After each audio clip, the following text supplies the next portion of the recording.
Muito bom dia a todos. É sempre um prazer, pelo menos para mim, estar aqui e expor-vos algo daquilo que tenho meditado nos últimos dias, meses ou até anos. E eu gostava de falar-vos hoje da importância de fazer as perguntas certas. Muita gente acaba por, já vamos ver isso, acabam por chegar às respostas erradas porque partem das perguntas erradas.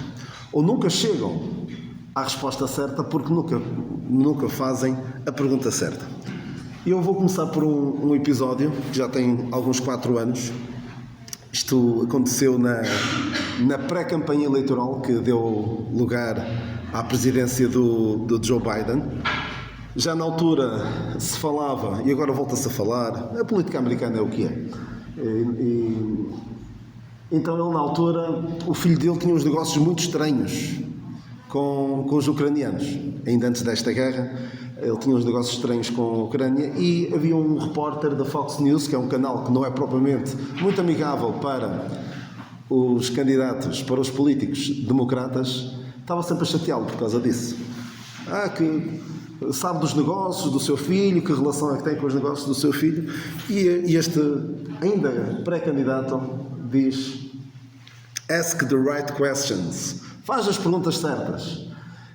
Não é muito bom dizer ao repórter que tipo de perguntas é que ele deve fazer, na verdade, mas os políticos americanos são assim, e a comunicação social americana é assim. A portuguesa não é tão agressiva, mas se fosse ao Trump, certamente a CNN andava sempre a fazer-lhe marcação cerrada e a fazer perguntas incómodas. E eu vou pegar, apesar de eu não me identificar minimamente com este senhor, vou pegar nesta frase, que claro que ele queria era desviar as atenções dele para o outro candidato, para o seu adversário, ou seja, faz perguntas sobre o Trump e não sobre mim. Apesar de não concordar quase em nada com este senhor, concordo com a importância de fazer as perguntas certas. Alguém dizia que podes avaliar a inteligência de alguém pelas respostas que dá. E de facto há pessoas que dão respostas, parece que têm resposta para tudo. Eu não tenho. E muitas vezes fazem perguntas e eu fico assim atrapalhado. Mas há pessoas que parece que têm uma arte de responder e mesmo que não saibam, conseguem responder mesmo sem saber o que estão a dizer, mas com uma convicção tal que convence. Mas podes avaliar a sua sabedoria pelas perguntas que faz. E, por exemplo, um investigador de homicídios, um inspetor da PJ, por exemplo, ele é muito, muito importante fazer as perguntas certas. Porque se não as fizer, dificilmente chega às respostas certas. Não chegarás às respostas certas enquanto continuares a fazer as perguntas erradas. Não há grande coisa a fazer quanto a isto. É muito importante fazer as perguntas certas. Mas já há uma pessoa na Bíblia que fez a pergunta certa e não quis saber da resposta. Fez a pergunta certa e virou costas. Quem foi? Fez a pergunta certa e virou costas. Que é a verdade? Vamos ver. João 18:38. O que é que diz? João 18:38. Diz assim. Não era esta passagem. Assim era. 18:38. Disse-lhe Pilatos: que é a verdade? E dizendo isto, tornou a ir ter com os judeus e disse-lhes: não acho nele crime algum. Ou seja, perguntou àquele que é a verdade o que é a verdade e depois viram costas. Dá a entender isto. Então também há este perigo de fazer a pergunta certa e depois não esperar por saber a resposta. Também há outra pessoa que fez a pergunta certa, que foi o rei Roboão. Fez a pergunta certa aos conselheiros do seu pai Salomão e depois não quis saber da resposta. Também há esse perigo, não é? Fazer a pergunta certa, mas depois não querer saber da resposta. E eu vou falar-vos aqui de algumas perguntas erradas e de algumas respostas certas, e algumas perguntas certas. Ou seja, em vez disto, experimenta aquilo. Por vezes encontramos listas até sobre como educar, como fazer isto, como fazer aquilo. em vez disto, diga aquilo. E nós vamos ter daqui a pouco tempo, muito pouco tempo, vamos começar a ter recomendações para usar a língua. Em vez disto, diga isto. Por exemplo, em vez de usar a palavra aluno ou aluna, usa a palavra estudante. Em vez de usar a palavra senhores e senhoras, usa a palavra toda a gente. Ou seja, uma linguagem mais inclusiva. Vamos ver isso. Mas aqui é uma lista de, em vez de dizeres isto, experimenta dizer aquilo. Há este jovem, o chamado mancebo rico, ou mancebo de qualidade, que eu não vou dizer necessariamente que ele fez a pergunta errada, mas por vezes há pessoas que hoje agem de maneira tal que parece que estão a fazer esta pergunta da maneira errada. Eu acho que vão entender. Ele chega a ver o Senhor Jesus Cristo e diz: bom mestre, que bem farei para conseguir a vida eterna? O Senhor diz-lhe: sabes o que diz a lei, guarda os mandamentos. Ele diz, em vez de dizer: Senhor, eu não consigo, eu faço o meu melhor, mas eu não consigo. Em vez de dizer isso, ele diz: eu tenho guardado isso tudo desde a minha mocidade. E depois, quando o Senhor lhe diz: vai, vende tudo o que tens e dá aos pobres, e segue-me, a ele já não quis, porque tinha muitas propriedades. Mas ainda hoje, muitas pessoas, parece que em relação à salvação da sua alma, parece que querem fazer algo. Eu não vou dizer necessário, eu não vou cair muito em cima deste rapaz, por causa da pergunta que ele fez, porque acho que ele não estaria propriamente a dizer o que é que eu posso fazer para merecer, para conseguir. Mas hoje em dia, muitas pessoas, parece que em relação a este assunto, querem fazer algo. E às vezes há relatos de pessoas que estão numa igreja há décadas e perguntam-lhes se têm a certeza da sua salvação, e a resposta é: eu estou a fazer por isso. Não há nada que possas fazer. Há até uma história de um pregador que foi abordado por uma senhora e que lhe diz... Hoje em dia estas histórias praticamente não acontecem, porque ninguém se sente perdido, ninguém se sente necessidade da salvação. Mas uma senhora abeira-se do senhor e diz-lhe: o que é que eu posso fazer para ser salvo? E a resposta dele, atenção, ele tinha tempo para explicar melhor, e depois explicou melhor. E a resposta dele foi: tarde demais. Tarde demais. À pergunta: o que é que eu posso fazer para ser salvo? A resposta foi: tarde demais. E depois, claro, explicou-lhe. A senhora ficou toda atrapalhada e ele explicou-lhe: não, Cristo já fez tudo.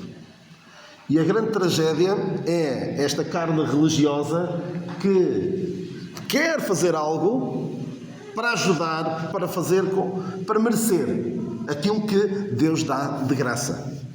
Isto é quase como, eu já tenho dado este exemplo muitas vezes, é quase como,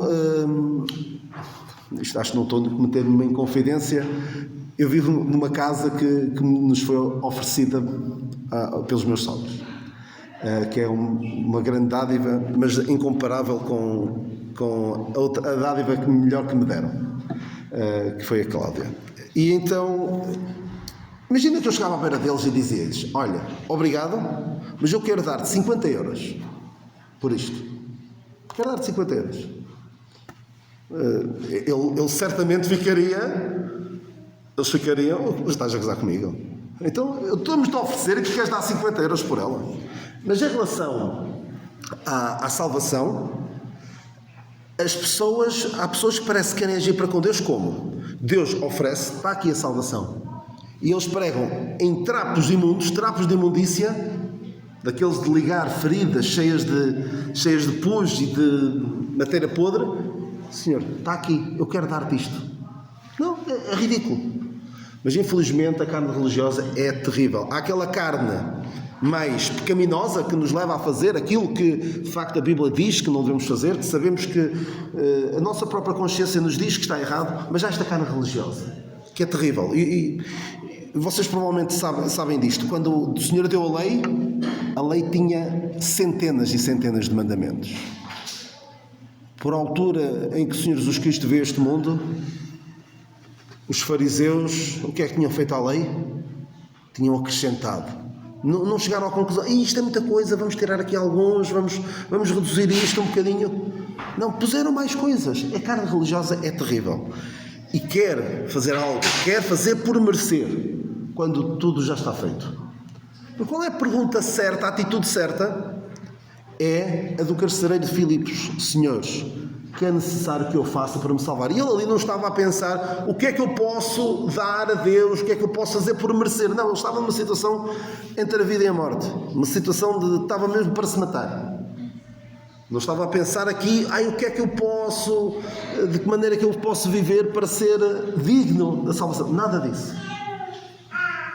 E a resposta é: crê no Senhor Jesus Cristo e serás salvo. Não disse, arrepende, deixa os teus pecados, anda cá à frente, vive de uma maneira agradável a Deus. Nada disso. Crê no Senhor Jesus Cristo e serás salvo. Claro que depois há coisas que são consequência da salvação. A atitude deve ser, ou seja, a pergunta certa é: senhores, que é necessário que eu faça para me salvar? A pergunta também pode ser esta agora, dos que já são salvos: que darei eu ao Senhor por todos os benefícios que me tem feito? O que é que eu posso fazer agora para mostrar a minha gratidão para com Deus? É esta atitude bíblica. E também, e esta atitude do apóstolo Paulo, que diz: Senhor, que queres que eu faça? Agora que estou salvo, o que é que queres que eu faça? É esta atitude, não é o que é que eu posso fazer para, mas sim o que é que eu posso e devo fazer porque há uma coisa terrível que muita gente confunde. Imaginem, quem vive, esta geração mais nova, pensa que as frutas nascem ou aparecem no supermercado como por magia, não sabem de onde é que elas vêm. Então, às vezes é natural que se confunda fruto com raiz. Eu confesso, há coisas que eu não sei se é um fruto, se é uma raiz, se é um caule, às vezes a cenoura, a batata, eu não sei bem o que é. E há coisas que eu não... Apesar de ter crescido em casa de pais agricultores. Mas às vezes também faço um bocado de confusão. Mas imaginem um agricultor que confunde fruto com raiz. Não seria muito digno de confiança. Mas infelizmente há pessoas que em termos espirituais confundem fruto com raiz. As boas obras, o fazermos algo agradável a Deus, é fruto da salvação e não a raiz da salvação. Não é aquilo que dá origem à salvação, mas assim o fruto. Aquela passagem que todos conhecem, ou deveriam conhecer, Efésios 2, 8 a 10. Porque pela graça sois salvos, por meio da fé, isto não vem de vós, é dom de Deus, não vem das obras, para que ninguém se glorie. E não termina aí, porque somos feitura sua, criados em Cristo Jesus, para as boas obras, as quais Deus preparou para que andássemos nelas. É o que diz esta passagem, Efésios 2, 8 a 10. Ou seja, as boas obras são uma consequência natural. E se elas não existem, isso é entre essa pessoa e Deus. Mas é estranho. Nós tivemos uma árvore lá em casa que durante anos não deu fruto. Um pouco como a parábola que o Senhor conta. E nós estivemos mesmo a pensar, está aqui dá muitas folhas, mas não dá nada. Então, se ponderarmos, deita lá abaixo. Ela deve ter ouvido a nossa conversa e então lá começou a dar fruto com abundância. Mas se algo não dá fruto, é estranho. Muito estranho. Outra pergunta. Alguém disse: quem é o Senhor? Mas quem é Deus? A dada altura, quando Moisés dizia a Faraó para deixar ir o povo de Israel, ele diz: quem é o Senhor cuja voz eu ouvirei para deixar ir Israel? Não conheço o Senhor, nem tampouco deixarei ir Israel. Uma coisa eu concordo com ele: não conheço o Senhor, mas depois destes episódios todos ficou a conhecer, ficou a saber quem era. Não quis saber do que Deus tinha para dizer. E a atitude de muitas pessoas hoje é: mas quem é Deus para me dizer o que eu devo fazer ou o que não devo fazer? É uma posição de arrogância, de altivez. E aquela passagem diz, em Provérbios 16, 18, que altivez soberba precede a queda. Eu vou ter de ler, não sei de cor. Eu sei que Okay. Provérbios 16, 18. A soberba precede a ruína e a altivez de espírito precede a queda. É esta atitude de quem é altivo para com Deus. De quem pensa, mas quem é Deus? É de rebelião aquela passagem de Salmos 2, porque se amotinam agentes, imaginam coisas vãs e juntos se mancomunam contra o Senhor e contra o seu ungido. Ou seja, é de rebelião e de insubmissão para Deus, não se submetem a Deus. Esta passagem bem conhecida de Romanos, em que os homens não quiseram ter conhecimento de Deus, e então Deus os entregou às suas paixões para fazerem todo tipo de coisas que não convém. Esta atitude do homem. Agora, qual é a atitude que deve ter o homem? Não é quem é Deus, mas deve pensar quem é o homem? Quem sou eu? Para que Deus pense em mim. O homem deve perceber o seu estado indigno, o seu estado não vale nada, não presta para nada. Mesmo o melhor que pode fazer das suas obras são trapos de imundícia, diz o profeta Isaías. E eu falo várias vezes desta passagem, ainda antes disso. Pois o Evangelho coloca o homem no seu lugar. O Evangelho basicamente diz: tu és tão mau, tão mau, tão mau, que nem Deus te pode consertar. Nada te pode consertar. Não tens remédio. Tens de morrer com Cristo, ser sepultado com Cristo e ressuscitar com Cristo. É a única maneira de fazer alguma coisa de ti. Precisas de morrer primeiro. Há algumas pessoas, na sua exposição pseudo-bíblica, parece que o homem nem fica assim tão mal na fotografia, o homem até não é tão mau. Só precisas de Jesus para dar um jeito na tua vida. A exposição bíblica de alguns é esta. Tanto que até parece que a morte de Cristo, olha, foi um acidente de percurso. Nem era assim tão precisa quanto isso. Porque Jesus é aquele tipo porreiro que está aqui para te ajudar nas tuas dificuldades. Mas não é isso. O Evangelho não é isso. Às vezes também, eu acho que já ouvi isto. Dá uma chance para Jesus. Como se fosse Deus assim, a pedir, por favor, aceita a minha salvação. Eu preciso tanto de ti. Não, o homem é que está desesperado a precisar de Deus. Não é quem é Deus, mas sim quem é o homem. O homem não vale nada.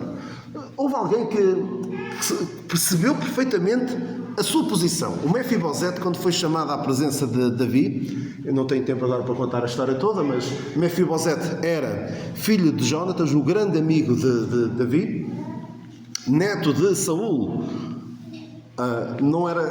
Davi não o tinha como inimigo, mas Saul tinha-o como inimigo.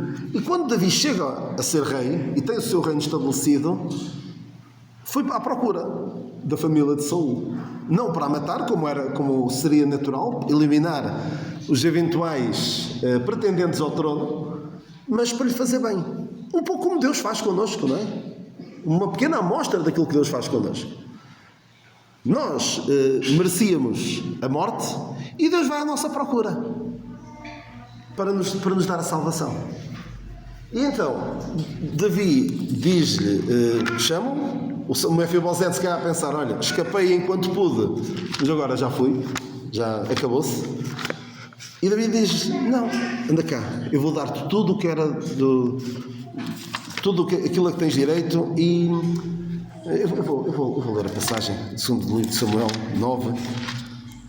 Não temas, porque de certo usarei contigo de deficiência por amor de Jonatas teu pai, e te restituirei todas as terras de Saul teu pai, e tudo de contínuo comerás pão à minha mesa. Imaginem o que era Mefibosete. Eu vou ler a passagem correta, mas imaginem numa visão alternativa do mundo, num mundo paralelo, Mefibosete virar-se para Davi e dizer-lhe: mas quem és tu? Tu és um usurpador. Eu é que sou o herdeiro do trono. Eu sou o neto de Saul. Ele morreu por tua causa. Tu estás aí e não devias estar nada aí. Sai daí, seu traidor à pátria, seu usurpador. Seria de uma ingratidão e de uma falta de noção do sítio onde se está, da posição em que se está. Mas sabe uma coisa? É esta a atitude de muita gente hoje.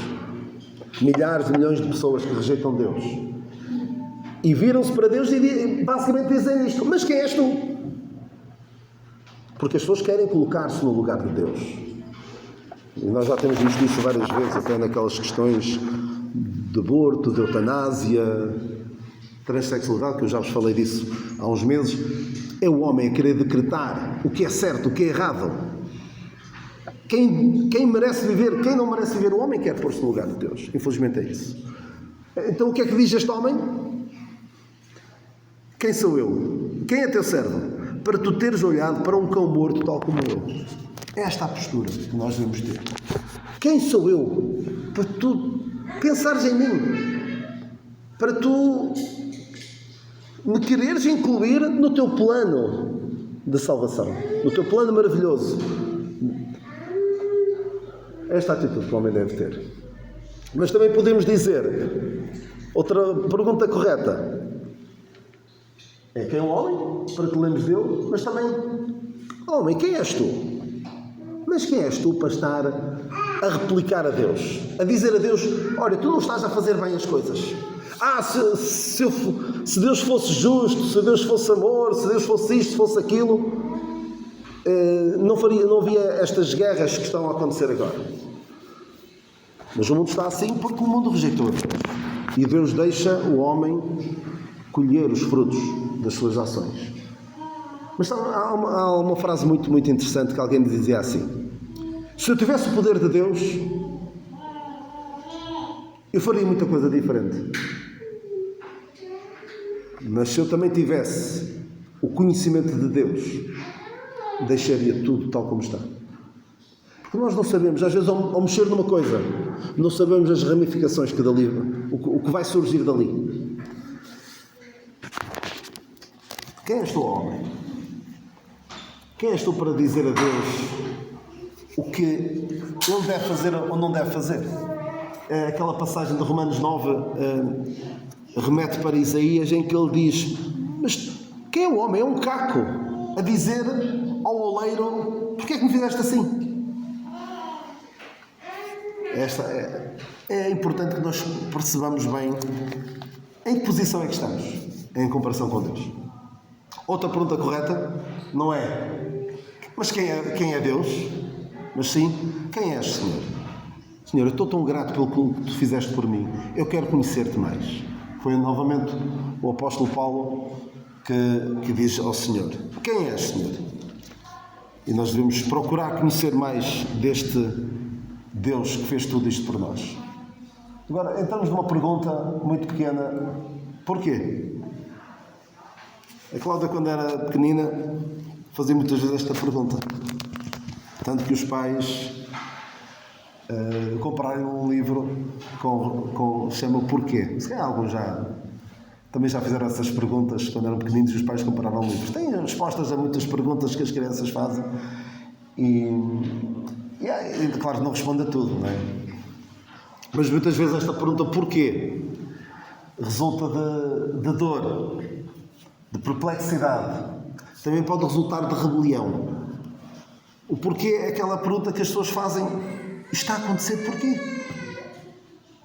Porquê é que isto veio à minha vida? Mas por vezes também há pessoas que fazem esta pergunta para tentar numa atitude de rebelião para com Deus. Porquê é que acontece isto? Porquê é que aconteceu aquilo? Para justificar a sua incredulidade. É uma questão delicada que tem atormentado muitos ao longo dos séculos. A questão do sofrimento, a questão das tribulações pelas quais as pessoas passam. E os filósofos, os teólogos têm deparado e questionado muito sobre esta questão do sofrimento. E não é fácil. Eu não quero ser insensível naquilo que vou dizer.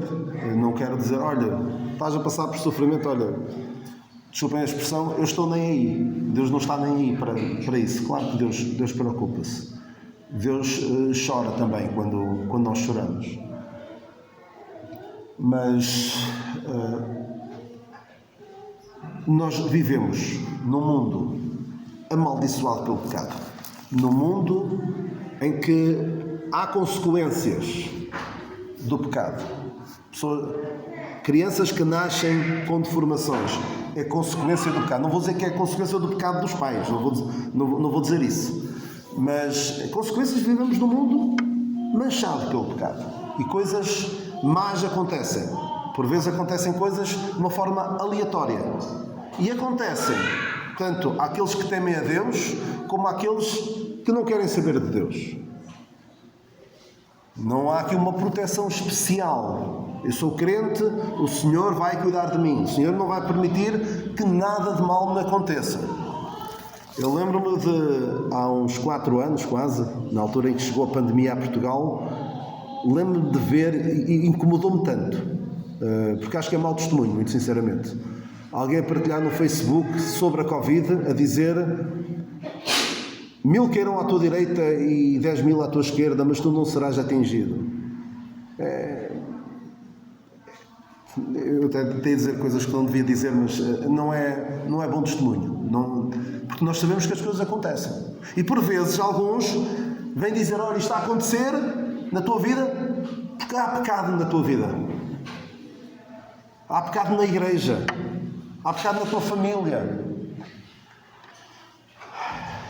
Imagina como serviria de consolação para os meus sogros há cerca de 35 anos, quando perceberam que o meu cunhado tinha um tumor no cérebro. E crentes virem lá, bater à porta e virem falar com eles: olha, isto é o Senhor que está a castigar-te, porque há pecado na vossa vida. Isto serviria de alguma consolação? Deus não castiga dessa forma. Estou convencido que Deus não castiga dessa forma, porque Deus trata-nos como filhos adultos, não é como crianças. Quando nós temos filhos crianças, nós temos de castigá-los com a vara. Hoje não se pode, não é? Isto aqui, se calhar, era melhor cortar esta parte da mensagem, porque isto, hoje em dia não se pode. Nem mais uma palmada, dizem alguns. Mas quando nós somos adultos, não somos castigados da mesma forma como somos crianças. Por vezes, basta ouvir um tom de reprovação do meu pai para eu ficar incomodado e pensar assim: olha, preferia que me batesse. Porque custa quando somos adultos ouvirmos uma palavra de repreensão, e o Senhor castiga-nos, repreende-nos pela palavra hoje. Não vão nestas ideias de está a acontecer isto porque há pecado. Atenção, não estou a excluir aquele exemplo clássico que eu costumo dar, uma pessoa que se embriaga com frequência e depois tem uma cirrose. Porque é que isto vai acontecer? É consequência natural das nossas ações, não é? Mas há outras coisas que acontecem que não têm nada a ver com algo que nós tínhamos feito. É uma consequência natural de vivermos num mundo amaldiçoado pelo pecado. E nós, muitas vezes, ou na maioria das vezes, não podemos controlar aquilo que nos acontece. O que é que podemos controlar? A forma como agimos, como reagimos àquilo que nos acontece. Portanto, a pergunta não deve ser porquê, mas sim para quê. Agora que eu tenho isto, o que é que eu posso fazer quanto a isto?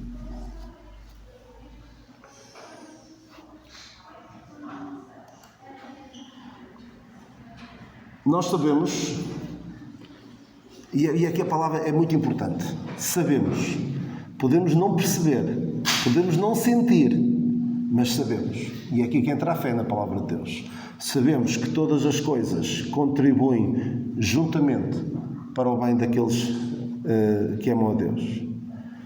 Contribuem juntamente, não é isoladamente. E podemos partir sem perceber. Mas sabemos que todas as coisas contribuem juntamente para o bem. Não vou dizer como, não tenho aqui respostas fáceis e não quero de maneira nenhuma parecer insensível a quem passa por questões de sofrimento, mas isto é que a palavra de Deus diz. E nós estamos a falar de alguém que passou os seus últimos tempos de vida num palácio, não é? Paulo passou os últimos tempos da sua vida num palácio, na prisão do palácio do imperador de Roma. Passou tribulações que nós nem imaginamos. Ele faz ali uma lista de algumas delas e nós ficamos apavorados ao ver aquilo porque ele passou. Mas também as tribulações, as dificuldades na vida servem para que nós percebamos que somos fracos e que o poder de Deus se aperfeiçoa na nossa fraqueza. Porque Deus só nos pode usar, só nos pode ajudar, só podemos ser úteis para Deus se nós percebermos a nossa fraqueza. E há um rei que eu gosto bastante, que é o rei Uzias, que ele fez coisas extraordinárias, coisas fantásticas. E diz que Deus o ajudou maravilhosamente. Até quando, Armando? Até que se tornou forte. E a partir daí foi uma desgraça. Quando se tornou forte, fez o que não devia e foi sempre a descer. Porque Deus pode usar-nos na nossa fraqueza e não pela nossa força.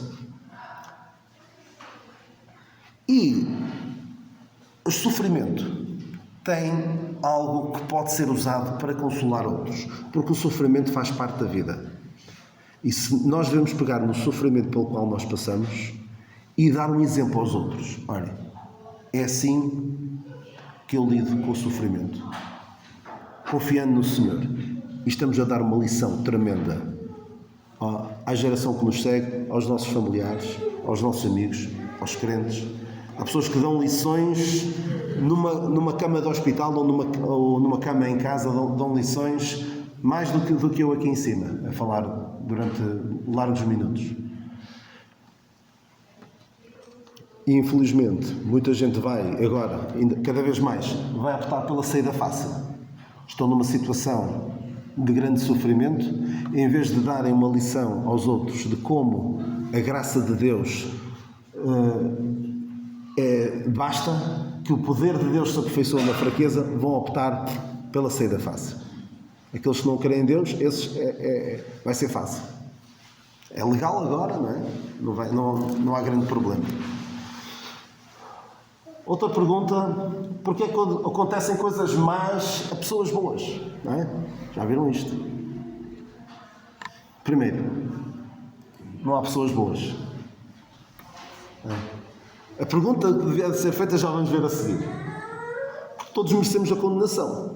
Não há pessoas boas, todos merecemos a condenação. Portanto, isto de acontecerem coisas más a pessoas boas não é verdade. O que acontece, a grande questão é: como é que acontecem coisas boas a pessoas más? Deus nos abençoou com todas as bênçãos espirituais, diz o apóstolo Paulo aos Efésios 1:3. Que Deus é poderoso para nos dar tudo muito mais abundantemente além daquilo que podemos ou pensamos. Eu não sei se está aqui alguém que seja formado, tenha formação superior em língua portuguesa, mas eu não sei se está correto em termos de português. Isto não é um pleonasmo, isto é um pentapleonasmo, que é tudo muito mais além, tudo muito mais abundantemente além daquilo que podemos ou pensamos. Mas provavelmente fica aquém daquilo que Deus tem para nos dar. Isto é Paulo a mostrar que Deus pode fazer muito mais do que aquilo que pedimos ou pensamos. Principalmente aquilo que pedimos ou pensamos. Porque se fosse só aquilo que pedimos ou pensamos, o problema é que se fosse só... Às vezes posso imaginar a Deus a ouvir as nossas orações e a pensar assim: é sério que só estás a pedir isso? Estamos muito limitados nos nossos pedidos, mas Ele é poderoso para dar-nos muito mais do que pedimos ou pensamos. E também esta passagem, se Ele nem o seu próprio Filho poupou, antes o entregou por nós, como nos não dará também com Ele todas as coisas? Ou seja, temos tudo isto. E agora, a pergunta que alguns fazem é: porquê a mim? Porquê a mim? Como é que isto me foi acontecer? O que é que eu fiz para merecer isto? A Cláudia pergunta várias vezes a ela própria. O que é que eu fiz para... Estou a brincar com ele. O que é que eu fiz para merecer isto da parte de Deus? A pergunta certa é exatamente a mesma. Aquilo não foi copiar e colar só. A pergunta é a mesma. Porquê a mim? O que é que eu fiz para merecer isto que Deus me dá? É uma postura completamente diferente. As palavras são as mesmas, mas é uma postura de ingratidão, de perplexidade, de rebelião para com Deus. Outra é uma de gratidão. Já vimos isto, nos abençoou com todas as bênçãos espirituais. As aflições deste tempo presente não são para comparar com a glória que em nós há de ser revelada. Quando paramos para pensar naquilo que temos à nossa espera, conseguimos olhar para o sofrimento, para as dificuldades de outra forma.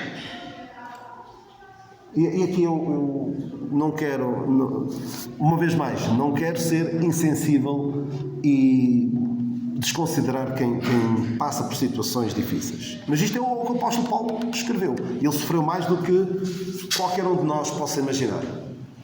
Ele diz que a nossa leve e momentânea tribulação produz um peso eterno de glória. Reparem no contraste. Leve, peso, momentânea, eterno, tribulação, glória. Há aqui uma distinção completa entre estas duas coisas. E pode parecer leve e momentânea alguém que sofre constantemente no seu corpo e na sua alma. Leve e momentâneo? Sim, comparado com a eternidade, é leve e é momentâneo. São alguns anos, algumas décadas, mas a eternidade será para sempre. As coisas que Deus preparou para os que o amam. Temos tudo isto. E eu já há algum tempo falei-vos sobre a salvação, numa terça-feira à noite, já há uns 2 ou 3 anos, falei-vos sobre a salvação. Dezenas e dezenas de coisas que vêm em conjunto com a salvação. Nós só queríamos ser salvos da condenação do inferno e veio tudo aquilo. Tanta coisa que veio junto. E tudo isto Deus tem preparado para os que o amam. Há uma história que eu já vos contei, alguns poderão não ter ouvido. Um crente recém-convertido que estava a ser ajudado por um crente mais experiente. E um dia este crente mais experiente foi dar com o outro a dizer isto: porquê a mim? O que é que eu fiz para merecer isto? Sim, em voz alta. Como é que isto me foi acontecer? E ele preocupado, o crente mais experiente, preocupado com aquele crente recém-convertido, a pensar: alguma coisa lhe aconteceu. Deixa ver se eu consigo ajudar. Então abeirou-se dele e perguntou-lhe: então, o que é que se passa? E ele: algum problema? Ele disse: não, estou a ler a palavra de Deus, estou a ver o que Deus tem para mim. E eu pergunto: porquê a mim? O que é que eu fiz para merecer isto? Como é que isto não foi acontecer? Esta atitude que nós devemos ter perante aquilo que Deus fez por nós. Eu tenho uma última pergunta, vou tentar abreviar porque acho que é importante. Isto não é uma pergunta, mas é às vezes a atitude que se pode ter para com um filho ou para com um irmão. Porque há uma pergunta muito importante que nunca foi feita. Nunca foi feita. E a forma como nós abordamos o nosso irmão ou os nossos filhos pode fazer toda a diferença no resultado que se obtém. E vamos ver porquê. Por vezes há esta frase de deves fazer isto ou não deves fazer aquilo. E isto, se alguém nos aborda e diz isto, se calhar levantamos a guarda logo, fechamos-nos em copas e não queremos ouvir mais nada, se alguém nos diz isto. Mas se a abordagem for outra, pode haver melhor resultado. E o que é que isto pode acontecer? Pode ser, eu não estou a dizer que se alguém diz: olha, a Bíblia diz isto, é diferente de dizer: olha, o que está certo, o que eu acho que está certo é isto ou é aquilo. O que é que pode acontecer? Pode as pessoas acabar por fazer as coisas porque lhes dizem para fazer, mesmo sem compreender. E eu vou dar alguns exemplos. Eu vou dar um exemplo pessoal, que eu já dei várias vezes, que foi, eu quando ainda era mais novo que o Lucas, tinha para aí 13 anos, e incentivado, eu vou dizer incentivado, pelo meu pai, comecei a participar na Ceia do Senhor, com 13 anos. Eu já vos disse, foi precoce, mas foi com a melhor das intenções da parte do meu pai, e eu não o censuro de maneira nenhuma por isso. Mas eu sei que não tinha maturidade, não tinha compreensão, tal. Mas foi mais para conformar-me, para ser igual aos outros e não propriamente compreender. Mas isto pode ser com muitas outras coisas. Pode ser em relação ao véu, pode ser em relação ao batismo. Algumas pessoas batizam-se porque veem os outros a batizar-se. E eu acredito que alguns começam até a falar línguas porque veem os outros falar. E não por compreender. Eu sou particularmente... sou mais vincado nessa questão das línguas. Não creio que alguém possa falar as línguas da maneira que alguns as apregoam. Mas há a possibilidade de fazermos as coisas porque nos disseram para fazer, ou porque achamos que para pertencer ao grupo devemos fazê-las. Mas é muito importante que as façamos porque compreendemos. Porquê? Porque, na melhor das hipóteses, uma atitude destas vai criar pessoas que fazem, mas não compreendem. Mas pode muito bem produzir pessoas que se revoltam e rejeitam. Chega a uma certa idade, olha, eu não quero saber disto para nada. Eu só fiz porque me obrigavam. Eu não desejo isso de maneira nenhuma. O maior desejo de qualquer pai é aquela frase dos samaritanos para a mulher samaritana. Nós queremos não por causa do que tu disseste, mas nós também vimos e queremos. Aqui é convertido ou comportado, sim. Porque o importante, isto é mais interessante em inglês. Há um crente que fala sobre isto e diz que o importante é que creiam e não que se comportem. Que os nossos filhos, que as pessoas na igreja, não é que se comportem e façam tudo aquilo que a gente quer que façam, se comportem bem, não levantem muitas ondas. O que nós queremos é que eles creiam. Em inglês é mais engraçado, que é believe ou behave. Crer ou comportar. Claro que queremos as duas coisas, mas não queremos só o exterior. Queremos que parta do coração. Então qual é a pergunta? Houve um filho de Davi. Vamos ver quem é que sabe responder esta pergunta. Estamos a acabar. Eu sei que já estão cansados, mas está quase a acabar. Vê se me sabem responder esta pergunta. Um filho de Davi que quis ficar com o lugar dele. Se revoltou e quis ficar com o lugar dele. E o seu pai, e diz a Bíblia que o seu pai nunca o tinha contrariado, dizendo: por que fazes assim? Quem foi? Olha lá, eu quero ouvir. Era isso mesmo que eu queria ouvir, mas não era. Portanto, não te sintas mal, vou dizer só, já fiz esta pergunta e o irmão Amadeu também disse a mesma coisa, portanto, não é para denegrir a imagem dele de maneira nenhuma, porque é uma pergunta, é uma daquelas cerca de 70 perguntas que se eu não vos avisar que é rasteira, 99% falha, não é? Aquelas coisas que aparecem às vezes nas redes sociais, já 99% falha esta pergunta, depois tem lá uma rasteira. Mas não foi. Foi Adonias.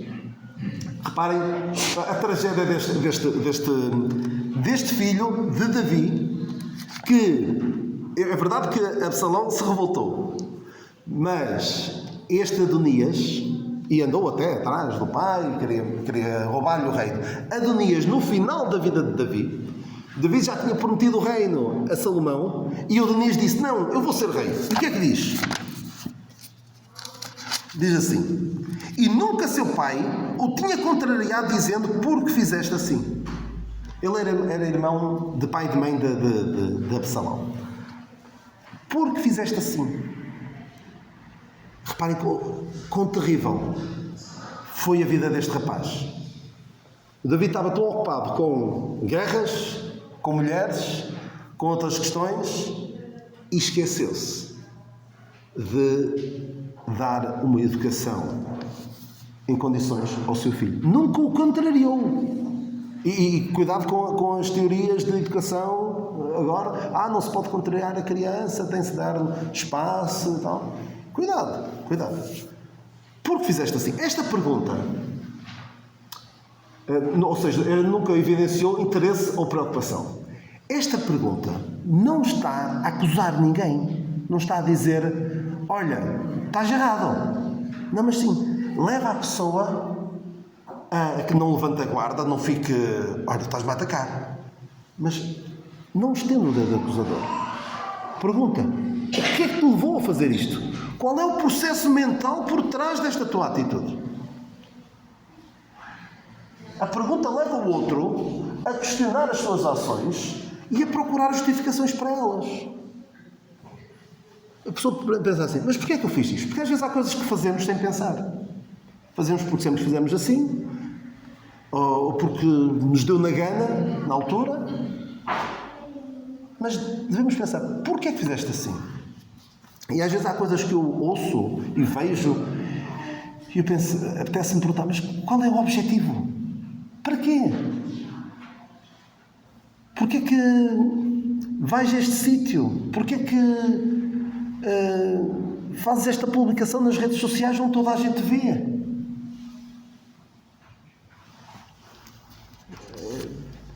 Não entendo.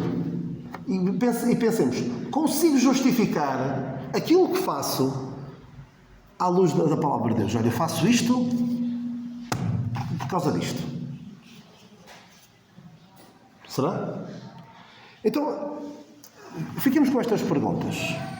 E particularmente esta última, pensemos, sou capaz de justificar aquilo que faço com base na palavra de Deus? É muito importante. Então, perguntas que não se deve fazer. Perguntar, o que é que eu posso fazer para merecer a salvação? Para ganhar? Mas a questão deve ser, o que é que eu posso fazer para agradecer a Deus por aquilo que Ele me deu?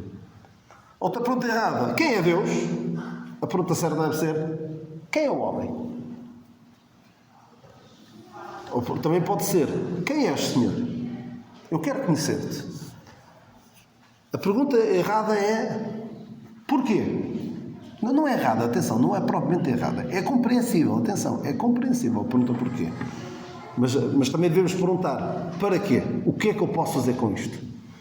A pergunta não deve ser, porquê que coisas más acontecem a pessoas boas, mas sim, como é que coisas boas acontecem a pessoas más? A pergunta não deve ser, porquê a mim? Mas sim, deve ser, porquê a mim? Porque é que Deus me deu tanta coisa boa, apesar de eu não merecer? E em vez de não faças isto ou não faças aquilo só porque eu digo, o que é que te leva a fazer isto? Por que fizeste assim? Eu esqueci de dizer uma coisa e acho que é muito importante. Sobre compreender o porquê de fazer as coisas. Eu já falei dessa passagem várias vezes, mas acho que é importante dizer agora. Quando o Senhor disse ao povo de Israel para sair do Egito,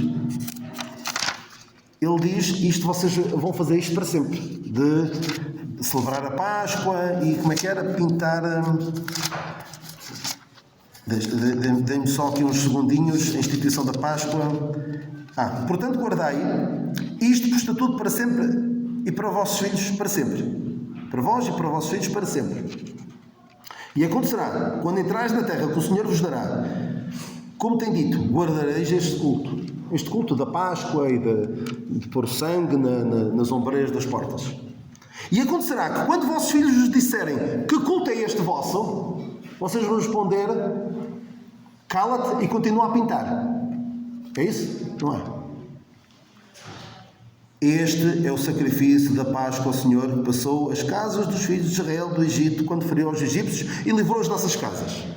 Vocês vão explicar, muito importante, explicar aos nossos filhos, explicar na igreja aos nossos irmãos porque é que fazemos as coisas. Caso contrário, vamos ter pessoas que fazem enquanto estão debaixo, de certa forma, debaixo do nosso domínio e depois, quando podem tomar as decisões por eles, não querem. Portanto, é muito importante perceber porque é que fazemos as coisas. O Senhor nos abençoe e nos ajuda a fazer perguntas certas para encontrarmos o quê? As respostas certas. O Senhor nos abençoe. Três versos, irmão, eu vou ler o irmão primeiro a sair, por favor. Três versos. Não tem que ser breve. Sim, três versículos só.